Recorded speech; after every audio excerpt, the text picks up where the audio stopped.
ఏంటంటే మీరు ఒకటి ఇక్కడ మీరందరూ ఆలోచించాల్సింది మీరు రివ్యూ అనేది అది మీ పాయింట్ ఆఫ్ వ్యూ, రివ్యూవర్స్ రాసేది వాళ్ళ పాయింట్ ఆఫ్ వ్యూ. పోనీ రివ్యూవర్స్ రాసిన సినిమాలన్నీ ఆడకుండా పోతున్నాయంటే వీళ్ళు 100% రైట్. వీళ్ళు రాసిన తర్వాత కూడా అక్కడ సూపర్ డూపర్ హిట్ అయి కూర్చుంటున్నాయి సినిమాలు. ఎవరు రైట్ ఎవరు రాంగ్ అని కాదు, అది ఎవరి పాయింట్ ఆఫ్ వ్యూ వాళ్ళది. నేను చెప్పేది ఏంటంటే ఈ పాయింట్ ఆఫ్ వ్యూ కూడా ఒకటి ఉంది కదా, review point of view.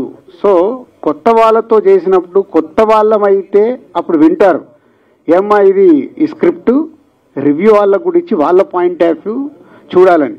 2 years back నేను మా డైరెక్టర్లు అందరికీ చెప్పిన, మనము స్క్రిప్ట్ ఫైనల్ చేసేటప్పుడు ఒక్కసారి మీరు రివ్యూస్ పాయింట్ ఆఫ్ వ్యూలో కూడా ఆలోచించి స్క్రిప్ట్లు ఓకే చేసుకోండి. కానీ మాకు అంత ఓపికలు ఉండవు. కొత్త వాళ్ళైతే ఏంటి, డెఫినెట్గా వాళ్ళు వింటారు, అరే ఈ పాయింట్ ఆఫ్ వ్యూ కూడా ఒక మ్యాజిక్ జరిగితే తప్పులేదు కదా ప్రయత్నం. అక్కడ భయం ఉండదు. కొత్త వాళ్ళతో సినిమా చేసేటప్పుడు కొత్త వాళ్ళు వచ్చినప్పుడు భయం ఉండదు. మిడ్ రేంజ్ హీరోలు కానీ పెద్దవి కానీ ఎకానమిక్స్ పెరుగుతున్న కొద్దీ భయం పెరుగుతుంది. సినిమా చూపియాలన్నా, ఒక స్క్రిప్ట్ ఇవ్వాలన్నా, ఒక పాట వినిపించాలన్నా అందరికీ భయం. అమ్మ దీనికి కాపీ కొట్టేస్తారేమో, కొత్తగా భయం ఉండదు. ఇప్పుడు కాపీ కొడితే మళ్ళీ రాస్తా అంటాడు. రాజు గారు, రివ్యూ పాయింట్ ఆఫ్ వ్యూ అంటున్నా, రివ్యూ చేయడం కాదు. ఓహో, రివ్యూ పాయింట్ ఆఫ్ వ్యూలో స్క్రిప్ట్ ఎలా చూస్తారు, సినిమా ఎలా చూస్తారు? కాదమ్మా, కాదు కాదు, మీరు ఇప్పుడు 10 మంది పాయింట్ ఆఫ్ వ్యూస్ ఇచ్చారనుకో, మా టీం ఉందిగా, టీం ఎందుకు ఓకే చేసి నా దగ్గర తీసుకొస్తారు? వాళ్ళకేదో నచ్చితే.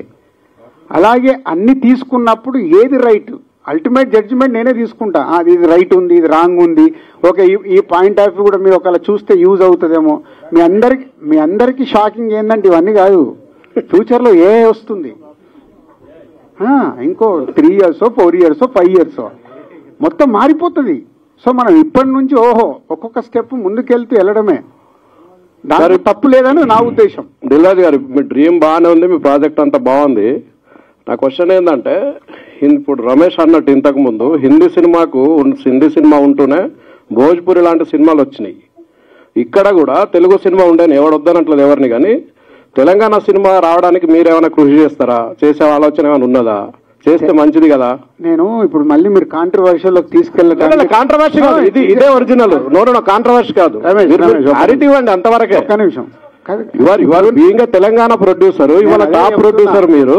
నేను ఫస్ట్ క్లారిటీ అడుగుతున్నా, కాంట్రవర్సీ అడగట్లేదు మనిషిని, కానీ నాట్ ఓన్లీ తెలంగాణ ప్రొడ్యూసర్. నేను అది అనట్లే మిమ్మల్ని, నేను అదే చెప్తున్నా సార్, యూనివర్సల్ ప్రొడ్యూసర్. నేను అదే చెప్తున్నా, మరి మీరు క్లారిటీ ఇవ్వండి అంటున్నా, మిమ్మల్ని కాంట్రవర్సీ చేయమని చెప్పండి. డెఫినెట్ విషయం ఉన్న సినిమా బలగం తీశాను కదా మొన్నే కదా, ఇంకేం మాట్లాడతారు? దీంట్లో ఏమైనా తీస్తారా అంటున్నా. 100% విషయం ఉన్నది, అలా కాంటెంట్ వస్తే తీస్తాము. బలగం వచ్చిన తర్వాత ఎన్ని సినిమాలు వచ్చాయి, ఆడాయా? నేను అట్లనట్లే, సైమల్టేనియస్ గా తెలంగాణ సినిమాని ఏమైనా లిఫ్ట్ చేస్తారా? దీంట్లోనే తెలంగాణ సినిమా ఉంటుంది, సైమల్టేనియస్ గా స్పెషల్ గా తెలంగాణ సినిమా అంటూ ఉండదు. రైట్, ఇందులోనే వచ్చే కథను బట్టి దీంట్లో కూడా ఉంటుంది తెలంగాణ. 5 సినిమాల్లో ఎన్ని ఉండొచ్చు నాకు తెలియదు, స్క్రిప్ట్ ని బట్టి. మీరు సంవత్సరానికి 5 అన్నారు కదా, ఎన్ని ఉండొచ్చు?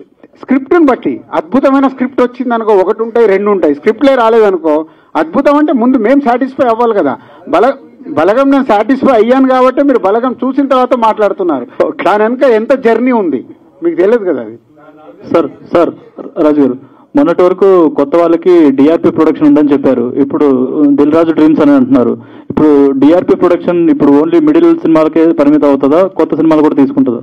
కాదు కదా, అంటే ఇందాకే నేను చెప్పాను కదా, ఇప్పుడు నాకు నా మ్యాన్ పవర్ అవసరం. సో నేను వాళ్ళని అక్కడ వదిలేస్తే నాకు ఇక్కడ ఇప్పుడు చేయాల్సిన నా విజన్లో నాకు ఫ్యూచర్ ప్రాజెక్ట్స్ ఏవైతే సరిపోదు. మ్యాన్ పవర్ నాకు శిరీష్ గారు, అన్సిత, హర్షిత్ అందరు నా పక్కన ఉండాల్సిన టైం వచ్చింది. ఇంకా నా విజన్ వేరేలాగుంది.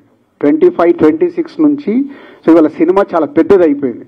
నేను ఆ పెద్ద సినిమాకు కూడా నేను రీచ్ అవ్వలేదు అనుకో, నా 30 years ఎక్స్పీరియన్స్ నేను ఆగిపోతాను. నేను ఆగకూడదు.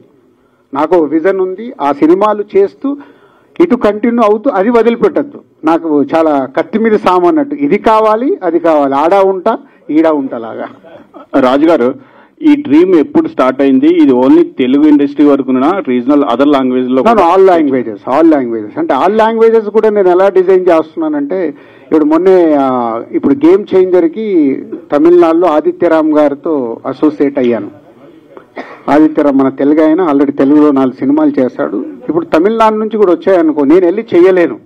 సో నాకు అక్కడ ఒక ప్లాట్ఫామ్ కావాలి.